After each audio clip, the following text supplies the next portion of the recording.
그래서 20절, 21절 한번 다시 볼게요. 20절. 바리새인들이 하나님의 나라가 어느 때에 임하나이까 묻거늘 예수께서 대답하여 이르시되 하나님의 나라는 볼 수 있게 임하는 것이 아니요 또 여기 있다 저기 있다고도 못하리니 하나님의 나라는 너희 안에 있느니라. 바리새인들이 지금 질문하는 거예요. 예수님께. 하나님 나라가 언제 임합니까? 이렇게 물으니까 예수님께서 바리새인들이잖아요. 그러니까 바리새인들에게 하는 말씀이 하나님의 나라는 볼 수 있게 임하는 게 아니래요. 바리새인들은 하나님의 나라를 보기를 원했고 눈으로 물리적으로 그런 걸 원하는 하나님 나라 언제 임합니까? 이렇게 물어본 건데 예수님은 눈으로 볼 수 있는 게 아니라고 하시면서 또 여기 있다 저기 있다고도 못하리니 하나님 나라는 너희 안에 있느니라. 너희 안에 있다 그러면 바리새인 안에 하나님이 있다는 게 아니라 이렇게 번역으로 보면은 너희들 가운데 있다라는 뜻이래요. 그러니까 결국 하나님 나라가 어디 있습니까? 이렇게 묻는 바리새인들에게 내가 하나님 나라잖아. 내가 왔잖아. 여기 있잖아. 여기가 하나님 나라야. 예수님이 있는 곳이 하나님의 나라라는 거를 역설적으로 말씀하신 거라고 하더라고요. 그래서 오늘 제가 하나님 나라에 대해서 같이 나누고 싶은 거예요. 제가 이렇게 말씀을 준비하면서 이렇게 과거를 돌아보니까 저뿐만이 아니라 모든 사람들이 인생을 세 단계로 말할 수 있지 않을까 이렇게 생각해 봤어요. 세 단계가 뭐냐면은 하나님을 알기 전에 불신자 가운데 살 때 있잖아요. 저희 집은 우상 숭배를 엄청 많이 했던 집안이라 제사를 지낼 때 그 제사 드리는 게 나쁜 거라 생각해 본 적이 없어요. 당연히 종갓집에서 제사를 지내고 엄마가 제사 지낼 음식을 준비하고 하는 것이 이게 죄다라고 느끼지 못했던 불신자 상태가 있었고요. 제가 어느 순간인가 하나님을 믿게 되면서 교회 안으로 들어와서 이 하나님의 말씀을 들으면서 예수를 믿게 된 때가 있어요. 근데 그때는 눈이 가리워져서 하나님의 말씀을 듣는데 지금 여기 예수님이 말씀하시는 것처럼 보기는 보아도 알지 못하고 듣기는 들어도 듣지 못하는 그런 상태였던 거예요. 근데 그런 상태로 제가 86년도부터 90 거의 1년도까지 그런 상태로 다녔는데 그때 저희 엄마가 똑같이 제사를 지냈거든요. 근데 그때 그게 제 마음에 거리낌이 없었어요. 제사 지내면 안 되는데 이 정도였지 거리낌이 없었어요. 근데 제가 91년도 이후에 성령을 받고 나니까 하나님의 영이 성령으로 제 심령 안에 임한 거예요. 그 이후부터는 바뀐 게 있어요. 그게 뭐냐면은 교회를 그렇게 열심히 다녔는데도 그렇게 성경 공부를 들었는데도 무슨 말씀을 들었는지 하나도 기억을 못하던 제가 성령이 임하시고 예수님의 영이 제 안에 임해서 제 안에 하나님 나라가 임하기 시작하니까 완전히 달라진 게 뭐냐면은 엄마가 제사 지내는 걸 볼 수가 없는 거예요.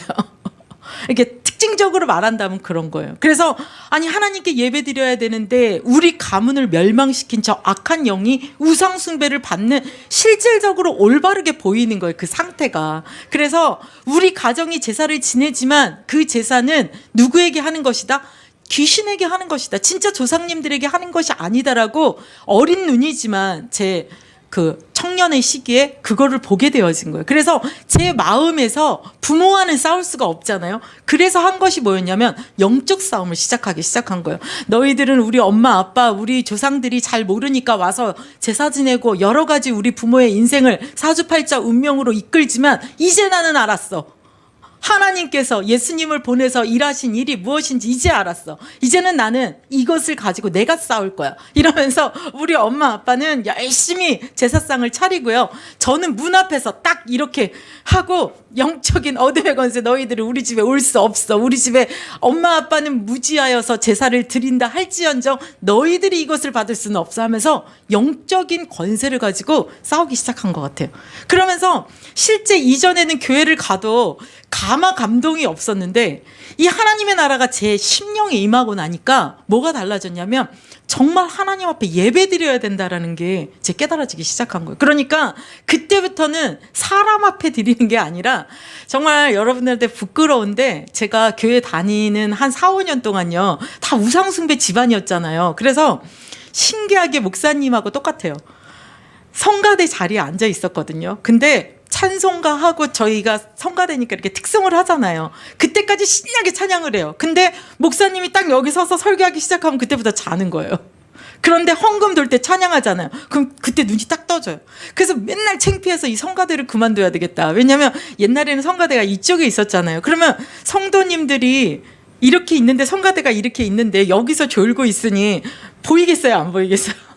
너무너무 창피해갖고 고개도 막 떨구고 막 이러고 자니까 너무너무 창피해서 내가 성가대를 그만둬야 되겠다 이렇게 생각할 정도로 했는데 꼬집어도 안 되고 뭐 어떻게 해도 안 돼요. 이게 막 잠이 오니까. 근데 진짜 성령이 임한 이후부터는 자라 그래도 잘 수가 없는 거예요. 이게 영이 깨어나서 예배를 드리기 시작을 하니까. 그래서 출애굽 백성들이 비슷한 것 똑같은 것 같아요. 이게 하나님께서 노예되어 있던 이스라엘 백성들을 모세를 통하여서 그들을 끌어낸 거예요. 그 속에서 해방받은 사람들은 광야의 시간을 거쳐서 하나님이 준비시켜서 어디로 가냐면 가나안 정복으로 가는 거죠. 그래서 하나님께서 우리 인생을 부르실 때 뭔가 출애굽처럼 애굽 시대처럼 노예되어 있고 포로되어 있는 어딘가에서 우리의 운명에서 우리를 건져내신 거죠. 뭐로요? 예수 그리스도를. 우리 시대는 모세가 온 건 아니지만 예수 그리스도의 복음을 듣는 순간 우리가 다 거기서 빠져나온 거예요. 그래서 어디로 왔어요? 교회로 왔죠. 근데 저한테는 한 5년의 시간이 들어도 들리지가 않고 보아도 보이지 않는 시간이 저는 5년이었는데요. 이스라엘 백성들은 거의 40년을 보냈어요. 광야 시간을 통해서. 근데 그것이 그들에게 저주가 아니라 끌어낸 자들에게 새로운 인생, 하나님이 하나님의 백성으로 맺어서 살게 하시려는 계획이 있기 때문에 그 속에서 뭐 한 거예요? 훈련하신 거죠. 그래서 옛사람으로 살아오고 애굽 체질로 살아오고 포로되어 살아오던 내 모든 그 체질들을 그 속에서 뭐 하는 거야? 불신앙을 죽이고 우리의 1세대들은 죽이고 하나님이 애굽할 나온 백성들을 그 가나안으로 들어갈 때 누가 들어가죠? 여호수아 갈렙 외에는 출애굽 2세대들이 들어가는 거예요. 우리 안에 옛사람은 죽이고 그리스도 안에서 우리가 새 생명 얻는 새 사람이 새 체질이 생명 얻은 그 성령으로 임한 새로운 본성이 훈련되어서 어떻게 되는 거예요? 하나님이 약속하시고 상속하신 그 땅을 향하여 가는 거죠. 그래서 하나님의 나라는 지금 이 시대에 예수님이 이 땅에 세례 요한이 그랬거든요. 회개하라. 천국이 가까웠느니라. 결국은 하나님의 나라가 우리가 죽어서 가는 천국도 있죠. 당연히. 그러나 하나님의 나라가 이 땅에 오신 거예요. 누구로? 예수 그리스도로. 그래서 예수 그리스도로 오신 그 예수님이 뭐라고 말씀하시냐면은 오늘 바리새인들에게도 말씀하신 것처럼 마태복음 12장 27절 28절에 보면은 너무 잘 아는 말씀이에요. 내가 하나님의 성령을 힘입어 귀신을 쫓아내는 것이면 하나님의 나라가 이미 너희에게 임하였느니라. 예수님이 오셔서 귀신 들린 자를 치유하시기도 하고 병든 자를 치유하시기도 하고 여러 가지 소동이 일어나니까 저거는 귀신의 힘을 입어서 귀신을 내쫓는 것이다고 말할 때 예수님이 말씀하시는 거예요. 하나님의 성령을 힘입어 귀신을 내어 쫓으면 우리 안에 있던 옛 본성, 옛 체질, 옛 귀신이 사로잡았던 사주팔주, 운명 같은 영적인 것들이 성령이 임할 때 쫓겨나가잖아요. 그러면 그 속이 뭐가 된다는 거예요? 하나님 나라가 임한다는 거예요. 그래서 하나님 나라가 임하면 그래서 하나님 나라가 너희에게 임하였느니라. 먼저 강한 자를 결박하지 않고서야 어떻게 그 강한 집에 들어가 그 세간을 강탈하겠느냐. 결박한 후에야 그 집을 강탈하리라. 우리의 운명과도 하나님을 모르고 여기 태어날 때부터 우리가 다 원죄 가운데 태어났기 때문에 하나님을 모르고 있는 이 죄성 가운데 태어났기 때문에 하나님을 알 수도 없고 볼 수도 없는 거예요. 여기 저희들은 이제 다 1세대들이지만 2세대들이 있잖아요. 태어나서 뱃속에서부터 하나님 말씀 듣고 오늘 기도한 세훈이 같은 경우 뱃속에서부터 엄마의 기도를 받고 아빠의 기도를 받고 어려서부터 뱃속부터 하나님 말씀을 듣고 하지만 이 아이가 하나님의 자녀냐? 그건 아니거든요. 하나님의 이 아이는 원죄로 태어난 거예요. 죄성을 가지고 태어난 거예요. 그러나 어려서부터 하나님의 말씀을 듣고 기도 가운데 자라나다 보니까 보호를 받는 거죠. 어느 시간표에 하나님과 직접적인 하나님의 성령이 임하셔서 이 아이의 주인이 되어지 않으시면 이 아이도 뭐예요? 교회에 다니는 교인이지 성도가 될 수가 없는 거죠. 성도는 교회에 다닌다고 해서 성도가 아니고 하나님의 나라가 임한 자들인 거죠. 그러면 이 하나님의 나라는 무엇으로 오냐? 예수 그리스도로 온 거예요. 왜 예수 그리스도로 오느냐? 오늘도 제가 이 말씀을 묵상하는데 너무너무 은혜가 되더라고요. 제가 오늘 와서도 보혈 찬양을 했는데 하나님께서 우리를 너무너무 사랑하셔서 구원하시기 위한 방법이 뭐냐면 이 예수님의 보혈인 거예요. 하나님께서 구약시대에 모세를 통하여 계속 피제사 드리게 했거든요. 피제사 드리게 해서 그 피로 말미암아 우리의 죄가 사해지는 방법을 만들어 놓으셨는데 그거의 완성으로 오신 분이 예수님인 거예요. 그래서 히브리서 9장 12절에 보니까 오직 자기의 피로 영원한 속죄를 이루셔서 단번에 우리가 하나님의 성소로 들어갈 수 있도록 하셨다는 거예요. 이전에는 하나님의 언약이 정말 시내산의 언약과 같이 아브라함의 언약이요, 그런 언약이지만 하나님이 그리스도를 통하여 새 언약의 중보자가 되게 하셔서 첫 언약 때 범죄한 그 속량을 예수님의 십자가의 죽음으로 뭐하게 하셨냐? 완전히 그 약속을 이루시는 영원한 기업을 우리에게 주신 일을 하신 거죠. 그래서 유언이라는 거는 죽으면 이루어지잖아요. 내가 상속을 이렇게 하겠다. 내가 죽으면 큰아들에게는 얼마, 작은 아들에게는 얼마, 딸에게는 얼마, 이런 유산을 법정으로 이렇게 공증받아 놓은 거라면은 이게 그분이 돌아가시면 실질적으로 그 유산이 상속이 되잖아요. 그것처럼 하나님이 이루어 놓으신 그 중보자 되신 그 언약 되신 예수 그리스도가 십자가에서 단번에 죽으실 때 하나님이 우리에게 허락하신 그 모든 축복을 뭐 한 거예요?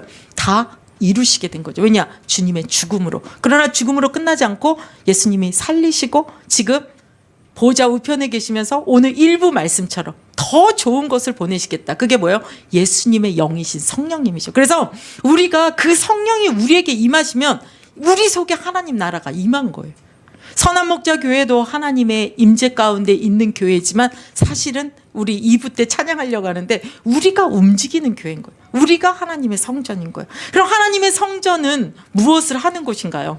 이 예배 드리는 이 곳은 뭐 하는 거예요? 하나님께 예배하고 말씀 듣고 그 말씀을 듣고 그 찬양하고 경배하는 거잖아요. 그러면 우리가 성전이 될 때 선한목자교회 못 오더라도 오늘 일부 메시지와 맥락을 같이 한다면 내가 직장 현장을 가든 가정 현장에 가든 내가 뭐 오늘 이제 다음 주면 따이중을 가든 어디로 가든 그곳에서 뭐 하는 거예요? 내가 움직이는 성전이 되는 거죠. 하나님의 나라가 어디에 임하는 것이기 때문에 이 속에. 그래서 성령이 임하시면 우리가 뭐가 되는 것이냐? 하나님의 나라가 임하는 것이에요. 그래서 그 요한복음 3장에 보니까 바리새인들이나 유대인들은 하나님의 나라를 이렇게 물리적으로 눈으로 확인하기를 원했어요. 그런데 이 하나님의 왕국이 요한복음 3장에 보니까 예수님이 사람들에게 그 얘기를 해요. 사람이 거듭나지 아니하면 하나님 나라를 볼 수 없느니라. 그러니까 되게 최고로 공부한 학자인 니고데모가 뭐라고 하냐면 아니 우리가 사람이 늙으면 어떻게 또 날 수가 있습니까? 그러면 다시 두 번째로 모태에 들어가서 낳는 것입니까? 이렇게 물리적으로 육신적으로 물어보거든요. 그때 예수님이 말씀하시는 게 뭐냐면 사람이 물과 성령으로 거듭나지 아니하면, 거듭난다는 건 뭐예요? 다시 태어나지 아니하면, 다시 태어나지 아니하면 뭐 할 수 없대요? 하나님 나라에 들어갈 수가 없다는 거예요. 그래서 예수님이 그 시대에 그리스도로 오셔서 많이 다니시면서 치유도 하시고 공생의 사역을 하셨잖아요. 근데 중요한 얘기는 어떻게 하셨는 줄 알아요? 비유로 하신 거예요. 빗대어서 얘기하신 거예요. 빗대어서 하신 이유가 우리가 비유를 들 때는 왜 비유를 들어요? 이해하기 쉬우라고 비유를 들어드리거든요. 근데 예수님은 이 비유를 든 게 왜 들었냐면 못 알아들으라고. 어렵게 얘기를 해가지고 못 알아듣게 하려고 비유를 두셨대요. 왜냐하면 혹시 그거 알아듣고 눈 열리고 귀 열려갖고 구원받을까 봐. 그래서 택한 자들만 알아들을 수 있도록 비유를 들으셨다는 거예요. 누가 들으면 진짜 너무하네요 이럴 수 있는데 회개하라 천국에 가까웠느라 하나님 나라의 비밀을 너희에게는 주었으나 주어지지 않은 외인들이 있다는 거예요. 그들에게는 이 모든 것을 못 알아듣도록 주님이 비유로 말씀하신다는 거예요. 그래서 하나님께서 예수님께서 이 하나님 나라에 대한 비유를 씨 뿌리는 비유로도 말씀하시고 여러 가지 천국은 이렇다 하면서 비유로 말씀을 많이 하셨거든요. 그래서 우리가 오늘 정말 중요한 게 뭐냐면 하나님 나라는 여기 있다 저기 있다 예수님이 언제 온다 뭐 한다가 중요한 게 아니라 하나님 나라는 이미 내 안에 성령으로 이곳에 임하는 것이 가장 중요한 거예요. 그게 되어지면 그 속에서 뭐 하는 거예요? 나라라는 건 뭐예요? 왕이 있는 거고 백성이 있는 거고, 그쵸? 다스림이 있는 거고, 그 나라를 통치하기 위해서 법이 있을 거고, 하나님의 나라가 이 심령 가운데 임하면 여기에 왕은 누구시냐? 하나님이시죠. 그 하나님이신 예수님이시죠. 그 예수님이 나에게 완전한 하나님 백성이 되게 하시고 죽으시고 부활하셔서 나는 처소를 예비하러 저 위에 가지만 너희들에게 더 좋은 성령, 예수님의 영, 하나님의 영, 하나님의 기쁜 것까지도 통달하신 그 영을 너희에게 선물로 주리라 했기 때문에 그 성령이 우리 속에 오신 것 자체가 우리 나라, 이곳에 하나님 나라가 임하는 거죠. 왕이 있고 백성이 있으면 그 왕이 하나님이요 예수님이요 성령님이 내 안에 왕이 되어 주신다면 나는 그의 백성이 되는 거죠. 그러면 왕은 뭐 하시는 겁니까? 백성들에게 아이고 잘 먹고 잘 살아라 이렇게도 하지만 가장 왕의 기본이 뭐예요? 통치하시는 거죠. 그분이 왕이 되신다는 건 그분의 통치, 그분의 왕권 앞에 우리 백성들은 어떻게 해요? 순종하고 따라가고 그분의 법을 따라갈 때 그 왕이 우리를 다스려주는 그런 영적인 축복이 있는 거죠. 그래서 정말 하나님의 영이 우리 속에 오시면 우리가 그분을 왕권으로, 주권으로 모든 걸 주님에게 위임하고 나아갈 때 그분이 우리를 다스리시는 거예요. 그래서 가나안 족속 보면은 가나안으로 들어갈 때 출애굽 2세대들하고 하나님이 그 여호수아를 통해 들어가거든요. 여호수아 이름이 예수아, 조슈아, 예수. 예수예요. 그 이름이 하나님이 이제 상징적으로 준 거죠. 근데 이 출애굽 백성들이 가나안 땅을 정복하는 모습을 보면 우리 인생과 같아요. 어떻게 하시냐면 먼저 하나님이 말씀을 주세요. 이렇게 할 것이다. 모든 주권이 누구에게 있냐? 하나님께 있어요. 요단강을 가르는 것도, 여리고가 무너지는 것도, 해와 달이 멈추는 것도, 그 땅을 정복하는 것도, 하나님은 그 백성에게 상속할 땅을 주시고 그 모든 전쟁에 이끄는 주장은 누구시냐면, 주인은 누구시냐면 하나님이거든요. 그래서 우리 찬양에도 그런 얘기 있잖아요. 그게 우리가 찬양을 만드는 게 아니라 성경에 나온 말씀인데 전쟁은 하나님께 있다는 거예요. 그래서 고대의 전쟁은 신들의 전쟁이거든요. 사람이 싸우는 것 같지만 신들이 뒤에서 싸우는 건데 그 시대의 신들 중에 신이신 여호와 하나님이 이스라엘 백성들과 함께 할 때 그들도 믿는 신들이 있었을 거 아니에요. 그들도 막 이기게 해달라고 뭐든지 막 빌었을 거 아니에요. 근데 하나님께서 전쟁을 승리케 하시고 정복케 하시고 그런 말씀을 주실 때 그거를 따라갈 때 이스라엘 백성들은 가만히 앉아서 어떻게 해야 되는 거예요? 승리하는 거죠. 가만히 앉아서 탈취고 받는 거죠. 그때마다 하나님 어떻게 해요? 하나님의 말씀대로 하라고 하거든요. 다 죽여라 그러면 죽여야 되고, 다 취하라 그러면 취해야 되고, 다 갖고 와라 그러면 갖고 와야 되고, 다 나눠라 그러면 나눠야 되고, 하나님의 법대로 할 때 어떻게 됐어요? 전쟁은 승리로 갔거든요. 그래서 하나님이 우리를 출애굽처럼 인생을 아까 말씀드린 것처럼 하나님을 모르던 불신자로 살던 우리에게 예수 그리스도의 이 복음을 듣고 하나님께 나오게 하셔서 하나님 백성으로 살 수 있도록 광야를 통해 우리 훈련하시는 거예요. 우리의 옛체질, 옛습성, 하나님 모르고 살아오던 건 다 죽이고 이제 출애굽 2세대 같은 우리 믿음 안에 자라난 정말 우리의 성령을 쫓아 우리의 새 본성 있잖아요. 이번에 또 누가 말씀 이렇게 사석에서 이야기하는데 우리 남편 옛날에 이런 모습 아니었어. 지금 보는 모습 아니야. 완전히 하나님이 탈바꿈해 주셨어. 그렇죠. 그런 것처럼 우리를 변화시켜요. 하나님이. 변화시켜요. 근데 일주일 전하고 지금하고도 저는 또 다른 것 같아요. 앞으로 일주일 후 또 다르겠죠. 하나님이 날마다 믿음의 삶을 살아갈 수 있도록 우리를 자꾸 키우시는데요. 그런 우리의 새로운 본성과 하나님과 연합되어서 쉽게 말하면 내 안에 하나님 나라가 임했는데 통치자 왕은 하나님이시요. 예수 그리스도죠. 실제적인 건 성령님이시요. 그 성령님이 저와 동행하시면서 어떻게 하는 거예요? 정복의 역사를. 그 정복은 어디 정복하는 거예요? 유다 지판, 유다 땅 차지하면 되고 갓집파는 갓집파 땅을 자기에게 상속된 걸 하면 되는 거예요. 그래서 우리가 지체로 이 공동체로 다 같이 있지만 이 속에서 내게 주신 내 믿음의 분량들이 있는 거예요. 내 믿음의 분량들이. 그래서 처음 가나안 땅을 정복할 때는 어린아이와 같은 우리의 믿음의 새 본성 속에 우리 하나님의 나라가 내게 임했을 때 좀 부족할 수 있죠. 그러나 하나님이 믿음의 단계를 거칠 때마다 우리를 계속 장성케 하시고 성령이 우리의 본성을 변화시켜서 성령의 사람으로 하나님 닮은 본성으로 바꾸셔서 어떻게 해요? 하나님 나라의 일을 하시는 거죠.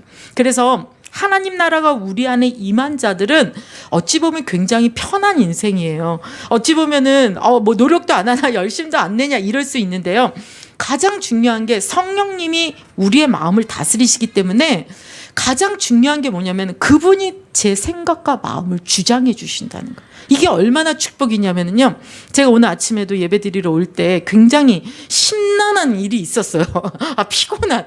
근데 딱 앉아서 예배드릴 때 하나님, 이 문제는 제 문제가 아닙니다.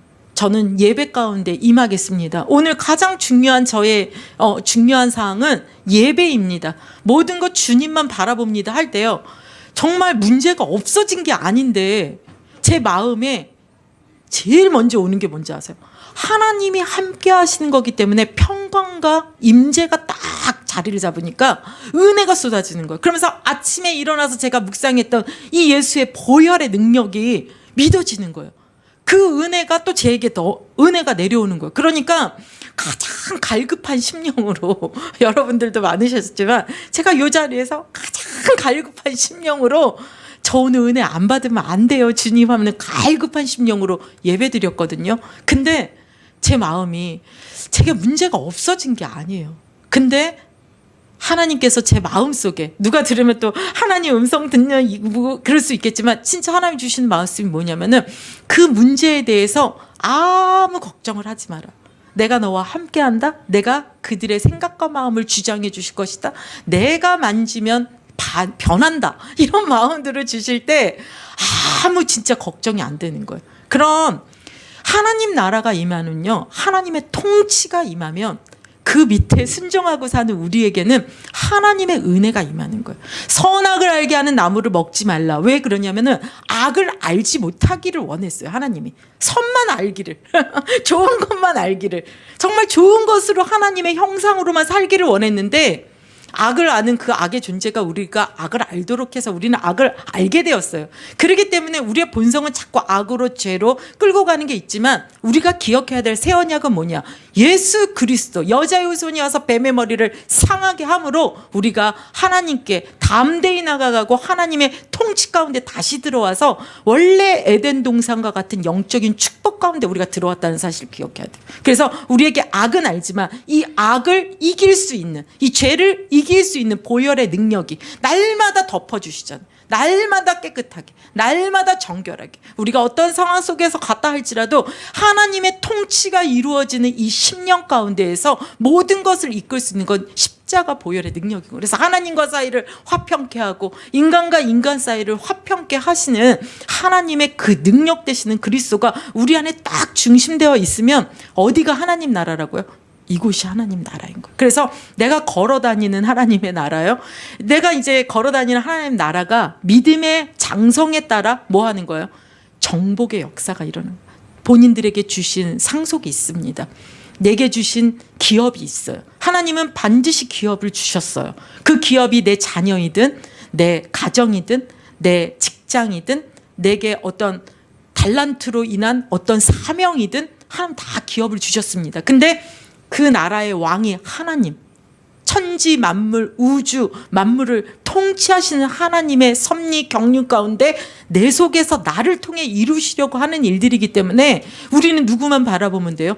그 주님만 바라보면서 믿음으로 나아간다면 하나님이 나를 통하여 하나님의 통치를 이루실 줄 믿습니다. 그래서 하나님 나라 임하는 거예요. 어디 가나 하나님 나라가 임하는 거예요. 그곳에 하나님의 나라가 임한다는 건 하나님의 임재가 임하는 것입니다. 하나님의 임재가 있다는 건 영광이 임하는 거예요. 그 영광이 있는 곳에는 어두움이 있을 수가 없어요. 그래서 우리에게 하나님은 계속 힘을 주시면서 싸워라.